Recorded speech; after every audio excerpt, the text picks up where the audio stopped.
Hello there, we know you must be busy, so we thought of bringing the news to your fingertips. This is the talk of the town, and here are your top stories for the 28th of August.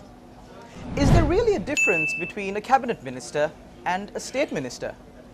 Kumara Velgama says Mahinda Rajapaksa wanted the 19th Amendment to the Constitution. How much does it really cost to have lunch at the parliamentary complex? Some good news for ordinary level students. The dates for the ordinary level examination have been announced. And in international news, Prime Minister Shinzo Abe announces his resignation for health reasons. The leader of the Jathika Janabalawegaya, Anukumara Dissanayake, says that there is no difference between a state minister and a cabinet minister.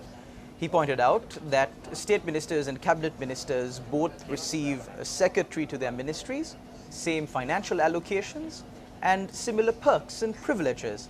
He also added that state ministers were introduced to subvert the constitutional provisions limiting the number of cabinet ministers.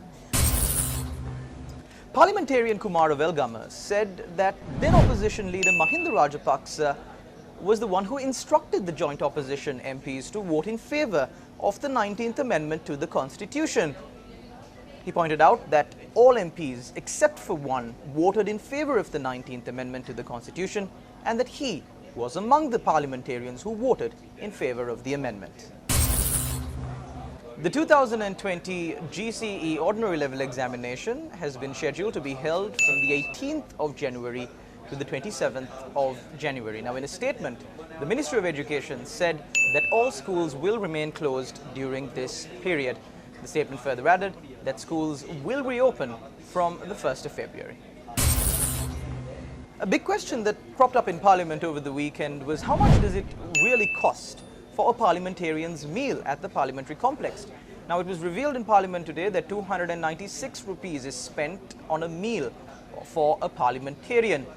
Speaker Mahinda Abewardena made the clarification in Parliament after concerns were raised in Parliament by several MPs over reports that a parliamentarian's meal at the parliamentary complex costs a sum of 3,000 rupees. However, the Speaker added that a proper valuation of the meal for a parliamentarian should be made following further calculations. In some international news, Japanese Prime Minister Shinzo Abe announced his resignation due to health reasons. He said that he did not want his illness to get in the way of decision-making. The Japanese Prime Minister also apologized from the general public of Japan for failing to complete his term in office. Japanese Prime Minister Shinzo Abe is currently 65 years of age and has been suffering from many health conditions for a prolonged period of time. And that's your talk of the town for today. You can, of course, follow us on our social media platforms on Instagram, Facebook, and Twitter. I'm Charlene Benedict for the Newsfirst team.